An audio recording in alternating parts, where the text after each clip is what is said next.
Hi everyone, Tyler Manion here, NPC and IFBB Pro League Vice President. This will be your Mr. Olympia recap for the Wellness Division. Obviously, once again, at the Olympia, we had a very close show between the top two, Francielli and Issa.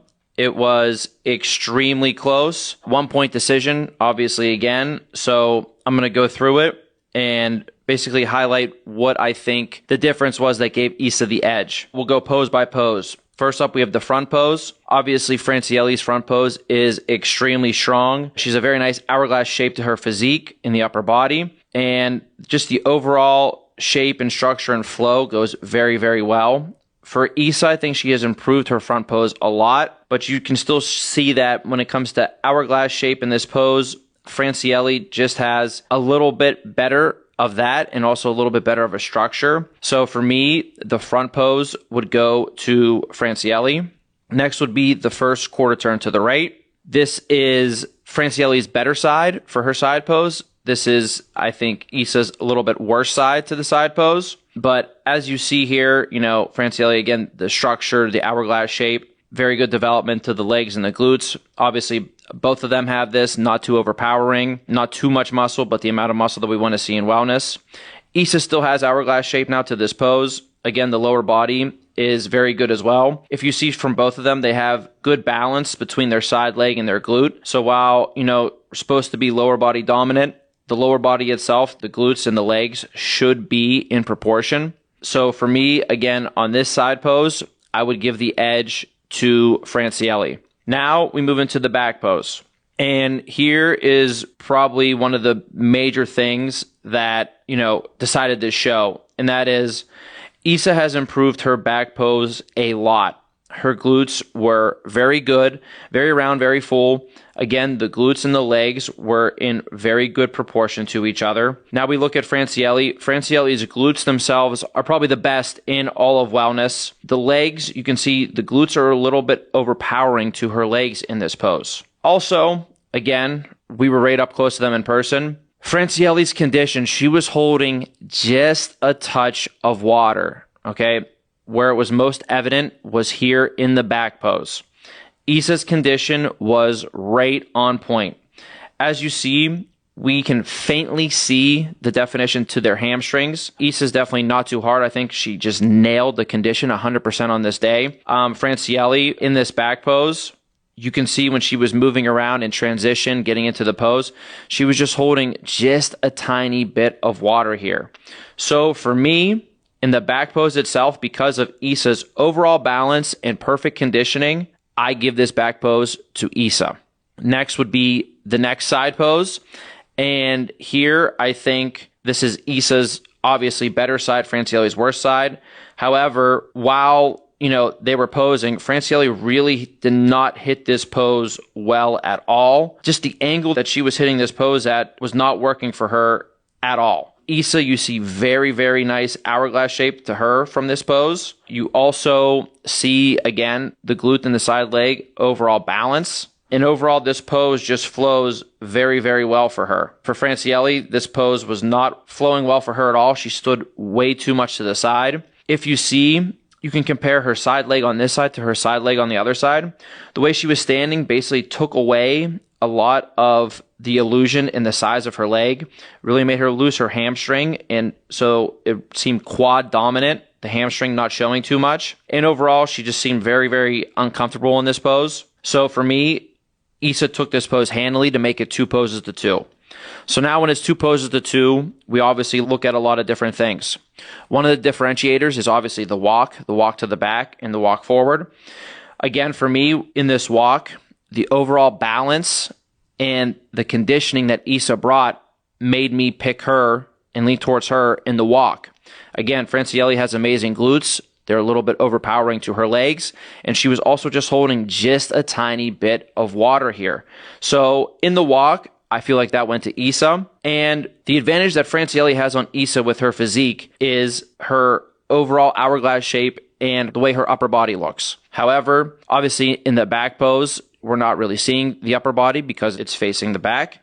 And then in the one side pose, Issa's proportions and hourglass shape in her upper body actually were showed off much better than Francielli's was. So while this helped her in the front in her one side pose, that advantage was negated on the other side pose and obviously, with the walk. So because of the perfect conditioning and because Issa had the advantage in the walk, in my opinion, and basically we posed them a lot because we knew it was very close. Issa posed tremendously. She hit every pose the same every single time. Francielle seemed like she was struggling with the posing all throughout. She did not seem comfortable. Even in her better poses, she started hitting them just a little bit different. And overall, just looked uncomfortable while we were going through this. So, posing, presentation, the walk, basically all these external factors went to Issa with the perfect conditioning, very good lower body balance. Obviously, the upper body is not nearly as dominant as the lower body, and everything we look for in wellness, she exhibited on this day. So that's, for me, is what gave Issa the nod over Francielle. Now, in third, we had Eduarda, and in fourth, we had Elisa. For Eduarda, I think she has a very good look, but she still can use a little bit more maturity and density to her lower body, specifically to her legs and to her glutes.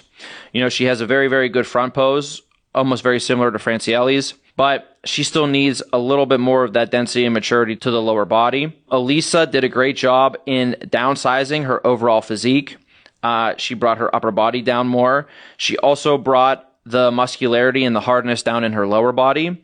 Now, I think she lost just a little bit too much to her hamstrings, while she was downsizing, so she can just fill that up just a little bit more.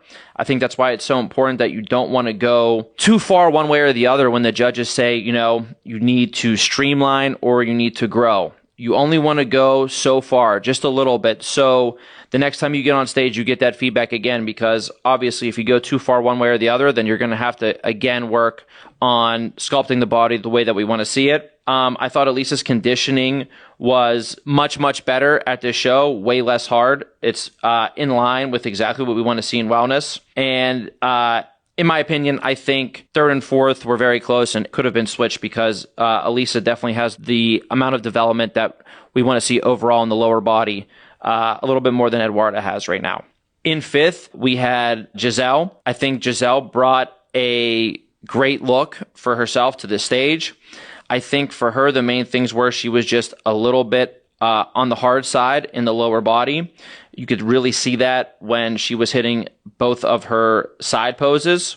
Other than that, I would say, her legs came down just a little bit too much in size. She needs to put a little bit more volume to her legs. You could really see this, in both side poses where I think it was most evident. But overall, she brought a very strong wellness look. Being just a touch fuller with conditioning, I think, would help too with her lower body. But I think she did a great job again of showing improvements. And finally, in sixth, we had Lisa from Germany. I think Lisa's physique, the amount of improvements she made have been unbelievable this year. Really, for her, she just came in too hard. That was the number one thing.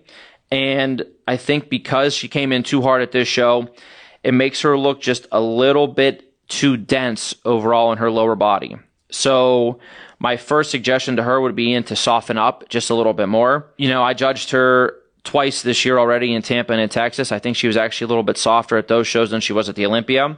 But still, even at those, I said she needed to be a little bit fuller and softer with the conditioning. My first suggestion to her would be to do that first, because maybe that makes her lower body look a little bit less dense. If not, then she might need to streamline the lower body just a touch so she looks a little bit less dense. But I think she has a very, very dangerous physique that, with the proper conditioning, can have the opportunity to move up a lot of places for next year. But overall, the top six in wellness, as you saw, they were very lower body dominant compared to their upper body, which is what we want to see. Their lower bodies were not too big, were really not too dense. I mean, Lisa, obviously, I told you the conditioning was too hard, but it wasn't anything crazy. Everybody else above her, you saw there was really no extreme with the amount of muscle, the amount of density, or the amount of conditioning. So I think this top six for wellness really exhibited what we want to see in the division. And I think this is a division that the quality has gone a lot better over recent years. And the amount of girls that are going to be fighting for these top six spots next year is going to be even more.